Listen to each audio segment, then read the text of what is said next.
Partique. Medicina de excelência, um clique. Bom, agora a gente conversa com a médica ginecologista, a doutora Flávia Junqueira. Tudo bem, doutora? Tudo jóia. Tudo certo. Bom, primeiro eu gostaria de conhecer um pouquinho a senhora. É daqui de Ribeirão, veio para cá se especializar. Conta um pouquinho da sua trajetória na medicina. Eu, na verdade, sou nascida em São Paulo, mas minha família é de Franca. Eu acabei crescendo em Franca, aqui perto.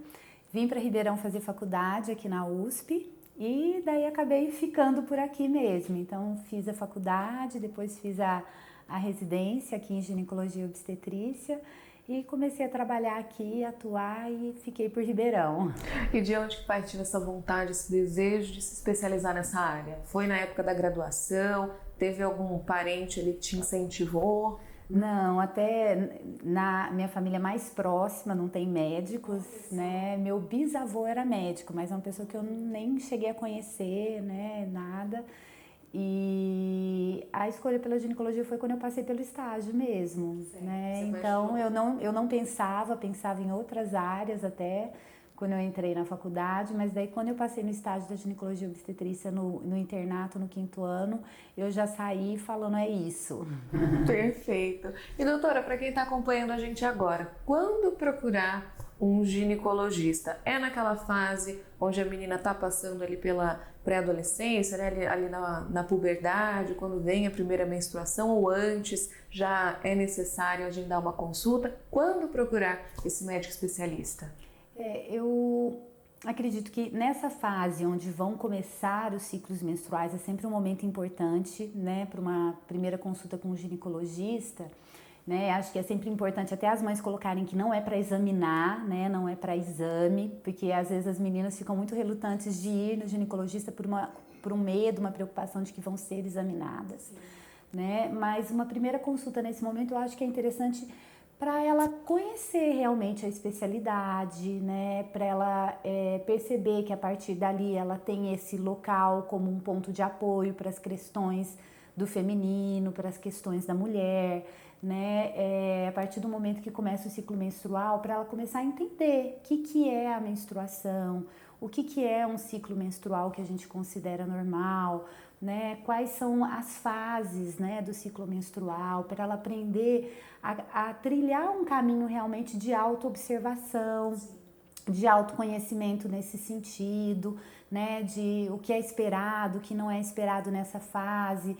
Acho que é um momento também para conversar sobre higiene menstrual, né, que hoje é um assunto que a gente vê que a gente tem bastante informação na mídia, né, sobre os cuidados mesmo para essa fase, que vai muito além de um absorvente descartável. Hoje a gente sabe que a gente tem inúmeras opções aí, né? Então é um momento para a gente, eu falo que é para plantar as sementes mesmo, né? Então para ela aprender a ver o ciclo menstrual como uma parte mesmo do ser mulher, para ela ir reconhecendo e adquirindo esse autoconhecimento, entendendo o que é o normal, o que não é, o que é esperado, o que não é, para ela ir se conectando com esse lado, né? Então, acho que esse é um momento que sempre vale uma consulta nesse sentido mesmo, de suporte, de apoio, acolhimento e informação. Com certeza, que é fundamental, né? Qual que é o recado que a senhora tem para a mãe que está acompanhando a gente agora, ou até para a jovem, que teve ali seu primeiro ciclo, ainda não sabe o que está acontecendo direito? Qual que é o seu recado? Para as mães, até eu costumo falar que quando elas percebem que a menina está indo para essa fase, então que começa a desenvolver mama, começa o aparecimento dos pelos, que elas podem ir preparando até alguma coisa para marcar esse momento quando a menina tiver a primeira menstruação. Então eu costumo falar para montar uma caixa, sabe, de presente, colocar algum livro de orientação sobre o ciclo menstrual, sobre essa nova fase, né? Um livro que é bem bacana que eu costumo indicar é A Menina que Virou Lua, que é um livro bem legal para essa fase. De leitura para o pessoal. Para ela colocar opções realmente de higiene menstrual. Então, colocar um absorvente descartável, comprar um absorvente de pano, uma calcinha menstrual, para aquela menina ter as opções, usar, sentir, ver o que vai fazer mais sentido para ela, o que ela vai se adaptar melhor, né? Porque a gente vê muitas mulheres que têm uma relação muito ruim, às vezes, com a menstruação, Até pela própria questão de uso de absorvente descartável, as reações alérgicas que podem acontecer. Então, a gente mostrar que existem outras opções já é uma coisa muito bacana, né? Às vezes colocar um óleo de massagem para poder fazer uma massagem na barriga se tiver cólica. Uma bolsinha de Uma água quente bolsinha de pode água ajudar quente, também. ou uma bolsinha de ervas. Então, isso é um cuidado que a mãe já pode ter quando ela vê que está caminhando ali, né, para a primeira menstruação. E é uma forma de marcar a primeira menstruação de uma forma carinhosa, de uma forma, né, de aconchego, de não prazer. traumática, né? Exatamente. Porque a gente tem esse senso comum de que a menstruação é algo ruim, de que a mulher não fica bem, de que não tá legal necessariamente. Então, pelo que a senhora está dizendo, e a sua orientação até para as suas pacientes, para as mães, é fazer esse momento algo positivo, de informação, uma memória, algo positivo para eles. Afetivo, exatamente. Algo que mostre que tudo bem, né? Que faz parte, né? E que não precisa ser necessariamente uma coisa ruim e que tem formas diferentes da gente ir lidando com esse momento, né? Não tem um padrão, vamos dizer assim, né? Então... A senhora comentou a respeito das várias opções no mercado que as mulheres têm hoje de absorvente, né? Antigamente era mais aquela questão do absorvente descartável, hoje com essa pegada até mais ecológica, ambiental, temos outras opções no mercado. Algumas meninas, algumas mulheres ficam com receio do novo, o que é normal. O que a senhora, como ginecologista, pode falar para quem está nos acompanhando sobre essas várias opções hoje no mercado? Tem aquele copinho também, né, que as mulheres estão utilizando hoje. Tem contraindicação algum desses métodos? Gostaria que a senhora falasse um pouquinho dessas opções que a gente tem hoje no mercado. Então, o que a gente teria de opção aí, né, para higiene menstrual? A gente tem o absorvente descartável, que a gente vê, que uma coisa que a gente sempre coloca que as opções que são coberturas suaves, elas são melhores do que aquelas de cobertura seca, que geralmente são mais ricas em plástico, então são mais alergênicas, né? A gente tem um absorvente interno tradicional, que também é um absorvente descartável, né? Que hoje eu falaria que seriam as opções que a gente deveria evitar mais, até pela questão ambiental mesmo. Se a gente pegar esses absorventes, eles podem levar 400, 500 anos para se decompor. Eu costumo falar que a gente vai embora antes deles. Antes dessa degradação, então, né, do é uma material. coisa realmente para a gente, né, refletir. A gente tem essas opções de pano, que é o absorvente de pano ou a calcinha menstrual, que já são feitas com tecidos tecnológicos que têm uma capacidade de absorção e a gente tem diferentes capacidades de absorção. Então a gente vai ter absorvente que é semelhante a um protetor diário e a gente vai ter para alto fluxo. E calcinha menstrual também, a gente vai ter para baixo fluxo e para alto fluxo. Então a mulher ela pode ver as opções de acordo com a necessidade dela, com o fluxo que ela tem, né? A gente tem também, né, uma opção que é o biquíni menstrual também, que a maioria das mulheres a gente vê que ainda desconhece, né? Então, às vezes tem essa questão eu vou ter uma praia, vou ter uma cachoeira, vai ter uma piscina, eu não posso ir porque eu tô menstruada, às vezes a pessoa não se sente à vontade para usar um absorvente interno, alguma outra coisa. Hoje a gente tem biquíni menstrual no mercado também, que para os dias de baixo e médio fluxo, a pessoa pode entrar e sair sem preocupação. Nos dias de alto fluxo, a recomendação é sair da piscina e já ir para fazer uma troca, mas são opções aí que a gente tem hoje que é interessante que as mulheres saibam, né? Sim, e interessante também como que o mercado está atribuindo e pesquisando novas tecnologias até mesmo para essa questão. Entre os próprios descartáveis, hoje a gente vai ver que tem algumas marcas que estão trabalhando com algodão orgânico. Então, que elas estão tendo essa preocupação que apesar de ser um produto descartável, utilizar, né, um algodão de melhor qualidade, sem tanto impacto ambiental e tudo. E a gente tem a opção também do coletor e do disco menstrual. O coletor, ele parece um copinho mesmo, né, e ele fica posicionado um pouco mais baixo no canal vaginal e ele faz um tipo de vácuo ali na vagina e daí ele coleta o sangue e a mulher ela vai ver a periodicidade que ela vai precisar tirar, enxaguar com água e sabão e coloca de novo. Até 12 horas ele pode ficar no corpo da mulher, mas que isso não é recomendado, né? Então, no máximo em 12 horas essa mulher tem que tirar, lavar e colocar de novo. No final da menstruação, a orientação é ela ferver e guardar para o próximo ciclo menstrual. O disco menstrual, ele já é um pouco diferente, ele aqui é arredondado e tem uma base um pouco mais longa, e ele fica no fundo da vagina, realmente abaixo do colo do útero. E o disco menstrual permite que a mulher tenha relação sexual com ele dentro da vagina, né? O coletor não dá, porque ele fica numa posição mais baixa, esse formato mais de copo. O disco, já como ele fica mais alto e a base dele é bem molinha, ele permite que a mulher tenha relação sexual com ele. Então é uma opção, às vezes, para uma mulher que deseja ali ter uma relação sexual no período menstrual, nesse período. E que ela vai ficar, às vezes, mais tranquila. O coletor, eu costumo falar que ele tem uma individualização maior no processo de adaptação, de compra. Então, a gente vai ter alguns que são mais duros, outros que são mais moles, alguns que são maiores, alguns que são menores. E isso tudo tem que ser considerado no momento da escolha, da compra, a depender do fluxo menstrual, né, da força muscular que essa mulher tem na vagina, né? Então, isso tudo vai ter que ser considerado. O disco, ele como ele fica mais profundo, ele não depende tanto disso, ele teria só mais uma preocupação em relação ao tamanho. Tem alguns que são maiores, alguns que são menores.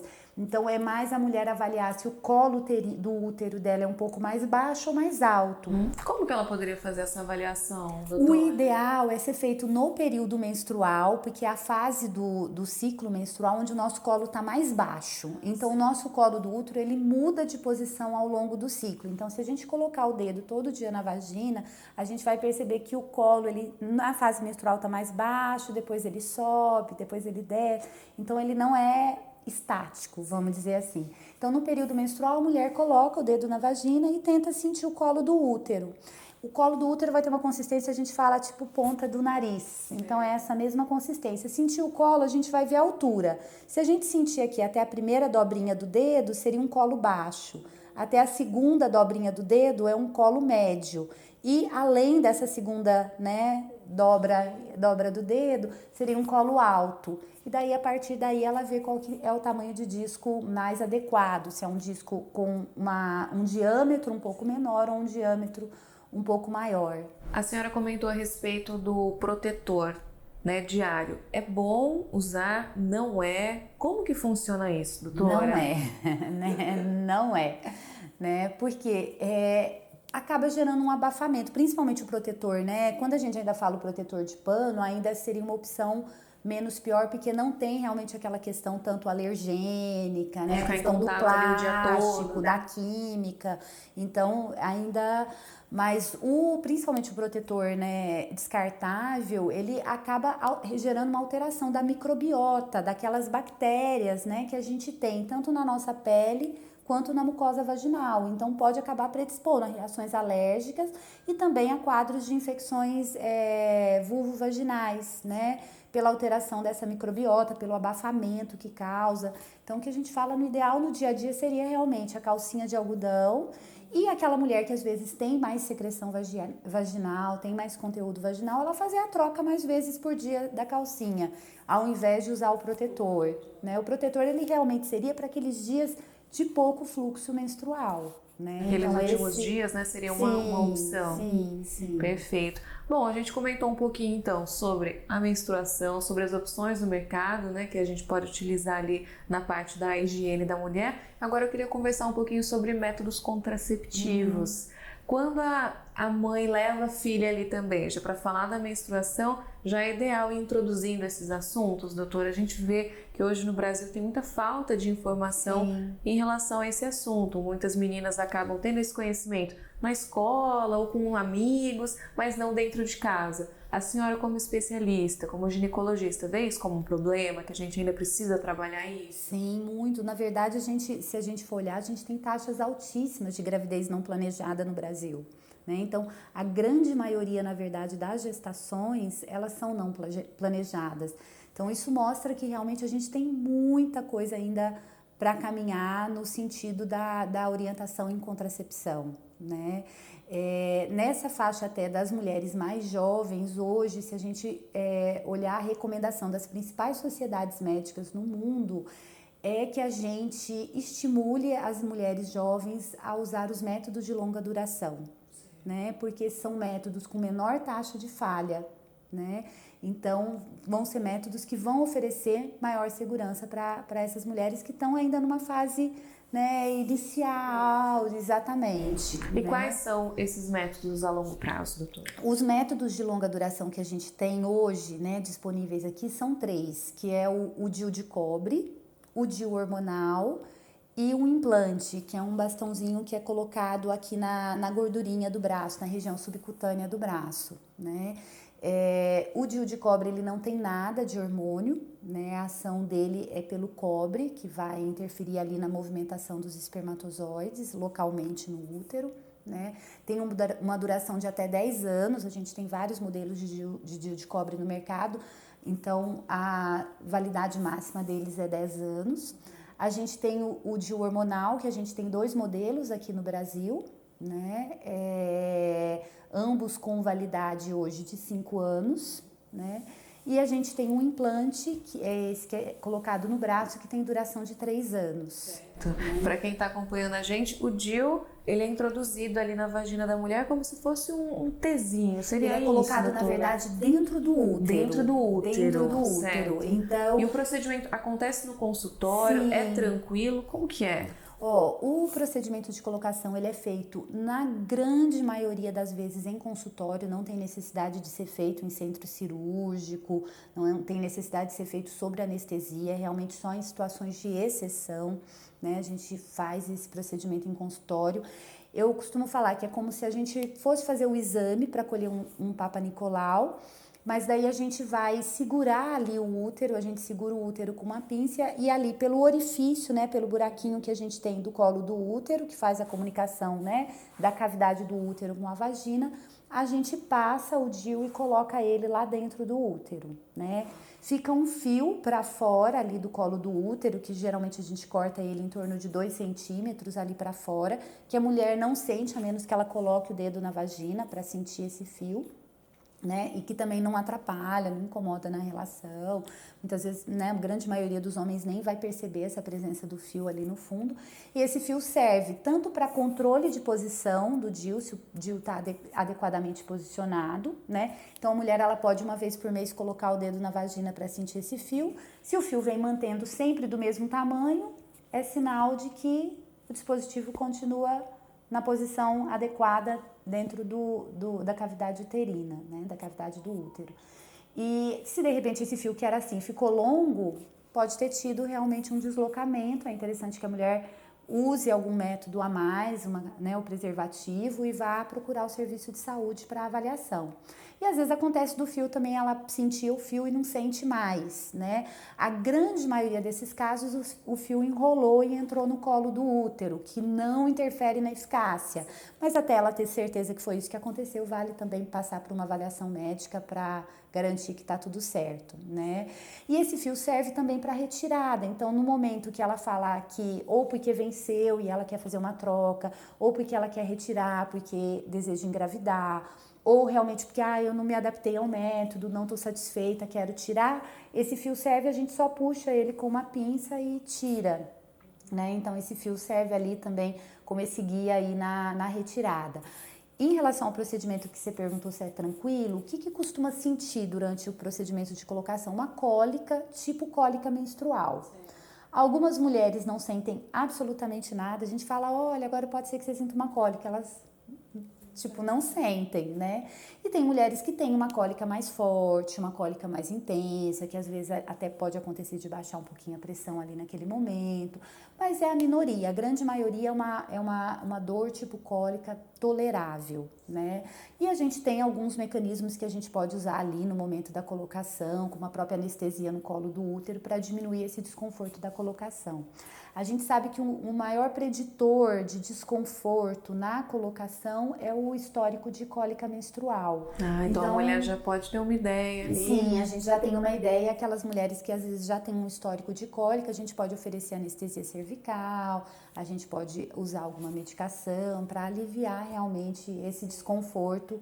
E a gente vê que realmente a grande maioria a gente faz em consultório sem dificuldades. E isso mostra até a importância, né, doutora, da consulta, justamente para o paciente conversar, para já ter esse direcionamento, sim, né? E até para auxiliar certeza. nesses processos. Sim, Sim, com certeza.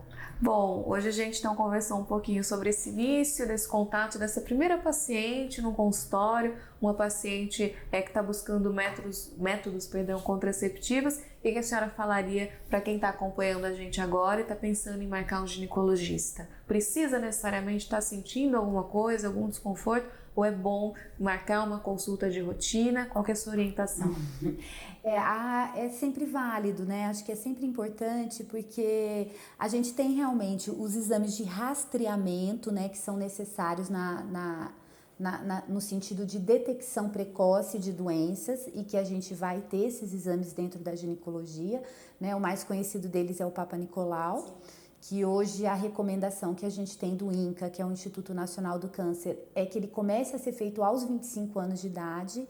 Então ali é um momento chave, né, para uma consulta ginecológica. E daí o INCA recomenda que seja feito um com 25, um com 26. Se ambos forem normais, a mulher pode fazer a cada 3 anos. Né? Então, isso seria, vamos dizer, o mínimo aí no termos de rastreamento do câncer do colo do útero.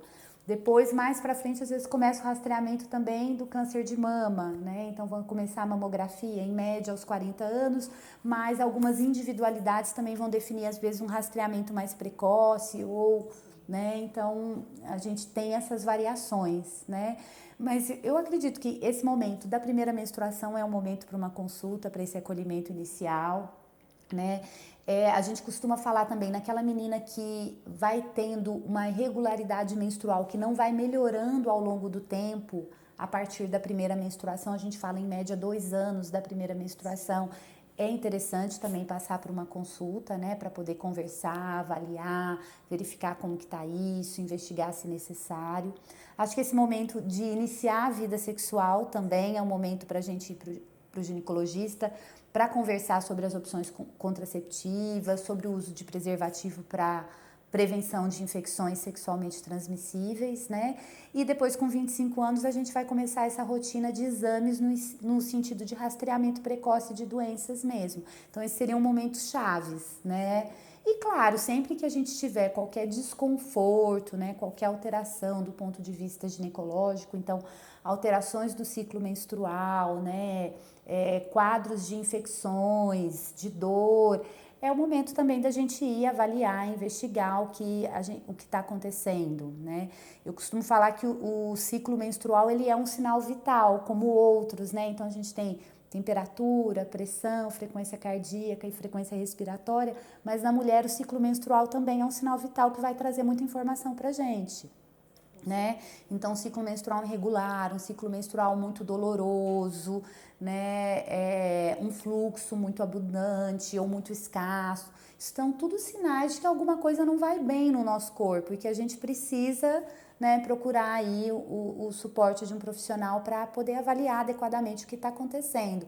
Então, são sinais mesmo que o nosso corpo dá, né? Então, a gente tem esse sinal a mais, nós mulheres, né, para nos orientar. Vantagem aí, né? Sim, Diz que as mulheres sim. se cuidam mais, né? É muito importante, né, doutora? Manter justamente essa importância desde o início ali, né? Que para criar uma memória positiva, para criar, fomentar o vínculo ali, sim, até mesmo, né, nas famílias, e principalmente, acima de tudo, a informação, que é fundamental, Com né, certeza. doutora? Foi um prazer falar com a senhora. No próximo vídeo a gente conversa sobre outros assuntos. Se você tiver, inclusive, sugestões de temas, coloca aqui nos comentários. E na próxima a gente fala mais.